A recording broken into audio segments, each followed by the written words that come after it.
Welcome to Lead with Confidence. I'm JP Warren. Every episode, we take a theme from our Monday morning leadership call and apply it to real life scenarios so you can build your confidence, crush your imposter syndrome, and step into the leader you actually want to be. Short, real, and straight to the point.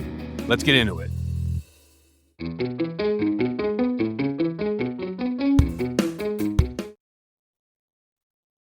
Welcome back to a new Lead with Confidence podcast. I'm your host, JP Warren. If you are joining us today, if you're just discovering these podcasts, these are short 5 to 10 minute real world frameworks for you to strengthen your soft skills.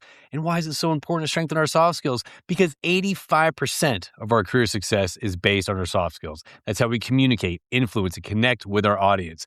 And today, this week, we're discussing the thing that a lot of people hate, including myself, which is small talk, which is the transactional small talk that gets you nowhere. And today we're going to be diving in on actually how to have better conversations at networking events, for example. All right, how to avoid the questions that just shut down the conversation before it even starts, okay? Hey, listen, in the next 10 minutes, I'm going to give you some key frameworks. I'm going to give you some great advice. I'm going to give you some great just frameworks on how to enter rooms with a different attitude. In the return, I would love 15 seconds of your time to rank, review, comment, share on the show, and even just shoot a message in on what skills you're looking for to kind of develop in your soft skills development. So let's dive into this. The dreaded question is when you walk into a room, you're leading with the same questions that everyone else in that room leads with. And what is that? That's how you doing? Who do you work for? And what do you do? Those are immediately conversation killers because you're defaulting to that automatic mode versus leading in with curiosity, okay? I used to dislike small talk. I didn't know how to have it. However, there's so much power and potential that's unlocked if you just kind of change your approach, even if you just change the first couple questions out of your mouth and actually lead in with more curiosity than kind of the set script that everyone kind of leads in from, all right? So the what do you do question usually stops conversations, all right? You kill the conversation before it even starts. A lot of people, a lot of professionals, they default to that script. They default in that script and think it's some form of professionalism when in fact it's kind of fear, it's kind of laziness. I'm not saying you're lazy out there if you're leading with that. I'm saying it's you're leading with not laziness, but kind of the no intention to kind of have a deeper conversation than that transactional conversation. But the problem is, if you start approaching these conversations with what do you do, how are you, who do you work for, you're going to get lumped in with every single conversation that person had in the room. And your goal is not to do that. Your goal is to stand out with confidence. And that's what we're here to do today, okay? And again, I misspoke earlier. It's not laziness. It's professionalism wrapped up in a safety net, a safety bubble. And that keeps you in your lane. I'm saying get out of your lane, connect with people on a deeper level, and have just better conversations. Because the whole point of networking events is to connect with that one person, to establish that bridge, establish that rapport to further the conversation. It's not to get the deal done at that networking event. It's not to pitch and close a deal at that networking event or anything like that. It's understanding this person, understanding some common bonds, some common grounds, or maybe stuff they're challenged with, and actually moving the conversation forward after the networking event has concluded. All right? So whenever you are leading with this question of what do you do, and think about this, put yourself in that shoe. When someone comes to you and says, what do you do? Who do you work for? Those three conversation killers, you automatically default into pitch mode or you go on automatic mode. Do good, I work here, whatever, right? We always default into that kind of automatic mode. Once you start kind of changing your introduction, once you actually start leading with more curiosity and having those conversations a little bit better, it's just going to be a lot more fruitful for you, but also the person. You're going to be standing out because you're going to be asking those different questions and actually connecting on that deeper level. So let's dive into the frameworks that are going to actually help you in the situation. I actually encourage you next time you do go to a networking event, start observing, start seeing the conversations that don't go any deeper than the how are you doing, what do you do? And next thing you know, just people are just listing off having like, how's the weather conversation? So let's talk about actually how to dive in deeper than that, okay? The first thing I want you to do is ditch the script. Ditch leading with those three questions. Put those in your back pocket for the next 30 days and just walk in that room being curious and have a couple questions in your back pocket where you can actually open up the conversation a little bit better, all right?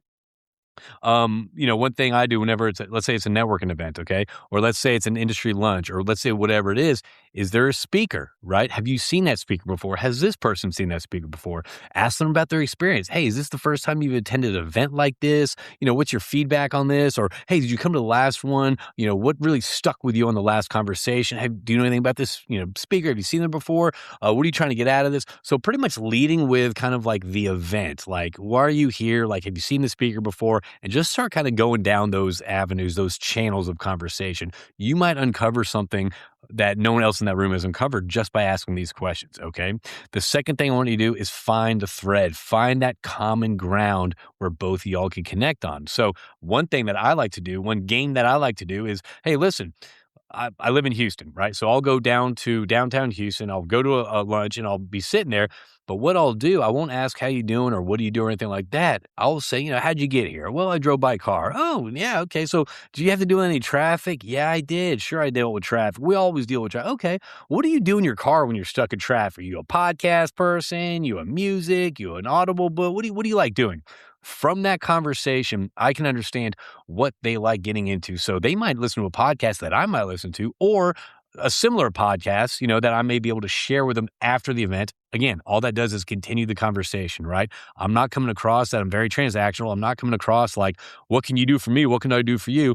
You're coming across with curiosity. So if I understand that you like this certain type of podcast, I can actually send you additional podcasts or just kind of comment on that one podcast you listen to, saying, hey, I listened to that one that you recommended. Unbelievable show. Really had me thinking about X, Y, and Z. What are your thoughts? Again, continuing that conversation, okay? Another thing that I encourage you to do is just be curious. Whenever you're approaching someone and you are having these conversations, treat it like a book report. Treat it like the subject you're talking to.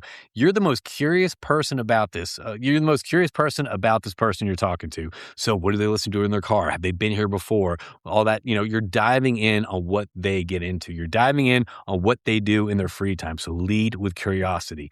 Don't be transactional, okay? And also, another thing is a lot of people are like, well, small talk's brutal. I don't know, when to stop it. I don't know the end goal of small talk. Not every small talk conversation you have needs to go somewhere. Not every small talk or, small, casual conversation you have needs to result in exchange of contact information, a business card, a meeting. Sometimes you're just doing it to, number one, you could be brightening up someone's day. Number two, you don't know what this other person's going through. But number three, you're practicing your skills to ask questions. You are practicing your skills for those awkward small talk conversations so you just get better. So practice this in the grocery market. Practice this at a coffee shop. Practice this when you're in line at the bank. Wherever you are, start practicing these small questions. Be curious about people. I often find, like, for example, I went to a passport agency yesterday and, look on the wall, I see, two kids graduating college, and we got in a conversation about that. That lasted far beyond the conversation we had about the passport. But the end goal was I knew more about this person on, I don't know how he feels about his children's career paths, where they are, how proud he is, what he did, how his children inspired him. So I had much more of a better connection with that person. And actually, they gave me some great insight on actually the avenues and pathway to get a passport a lot easier than what I initially had before I walked in that office. Because again, we're rushing the passport, all that fun stuff. So again, practice your small talk. I mean, again, you can make a new connection. You can make a new friend. You can learn something about someone that might improve your lives or their life. Okay. So not every small talk needs a goal. Okay. It can be left unfinished. So start practicing wherever you are, right? And just be curious. You might brighten someone's day and really lead to a lasting impact with them. Okay. So now, the next time you walk into a room, whether it's an event, whether it's a networking event, or it's a job site, pick one person, pick the obvious thing, start thinking about how you're going to connect on that. Get your questions ready before you walk in that room, okay? Is there some headlines that hit the news, part of your industry? What does this person think about that? Is there something that everybody's talking about around all these industries, but no one's really kind of asking the hard question, the elephant in the room? Bring that up, okay? Another thing is, we talked about this before, put that what do you do question in your back pocket for the next 30 days. I challenge you to not even default to that. Just try new stuff out, okay? You're going to start trying new stuff out. It's going to feel uncomfortable, but the more you do it, you're just going to gain your confidence by living in that zone of uncomfortableness, okay? Ask yourself this week, when was the last time you left a conversation genuinely knowing something about that person, right? Not just what they do, how they're doing, or where they work.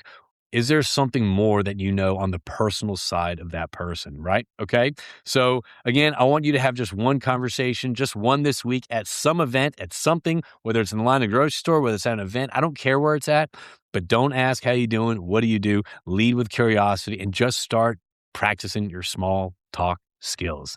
That's all we have on this Lead with Confidence episode. And we'll be covering this throughout this week. So if you're enjoying this, please share. And if you think that someone could actually use this, share it with them and tag them, tag us, and tag me. And we appreciate this. You can find us on Instagram at Lead with Confidence, TikTok, JP Warren, all that fun stuff. So thank you for tuning in. And I want you to sharpen your soft skills.